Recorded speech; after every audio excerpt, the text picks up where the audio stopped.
સુરેન્દ્રનગર જિલ્લાના લીંબડી સિવિલ હોસ્પિટલના જાહેર માર્ગ ઉપર ગંદકીનું સામ્રાજ્ય છવાઈ ગયું છે, જે ચોમાસાની ઋતુમાં રોગચાળાને સીધું આમંત્રણ આપી રહ્યું હોય તેવી ગંભીર સ્થિતિ સર્જાઈ છે. આ પારાવાર ગંદકી અને દુર્ગંધને કારણે રાહદારીઓ મોં પર ડોચા રાખીને પસાર થવા મજબૂર બન્યા છે.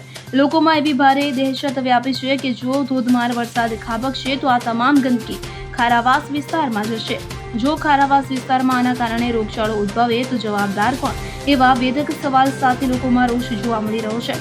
સરકારી હોસ્પિટલની બાજુમાં જ જો ગંદકીનું આવું મોટું કારખાનું હોય તો શહેરના અન્ય વિસ્તારોની સ્થિતિ કેટલી બદતર હશે તેનો અંદાજ સહેલાઈથી લગાવી શકાય છે. આ સમગ્ર પરિસ્થિતિ જોતા લીંબડી શહેરમાં અંધેરી નગરી ગંડોરાજા જેવો ઘાટ સર્જાયો હોય તેવું લાગી રહ્યું છે. ત્યારે હવે લોકોને આ ગંદકીમાંથી ક્યારેક કાયમી મુક્તિ મળશે તે તો જોવું રહ્યું. કલ્પેશ વાઢેર, લીંબડી. હવે જુઓ દેશ દુનિયાની તમામ ખબરો તમારી આંગળીના ટેરવે. ઉઠાવો મોબાઈલ અને ગૂગલ પ્લે સ્ટોર પરથી ડાઉનલોડ કરો અમારી CN24 ન્યૂઝ મોબાઈલ એપ.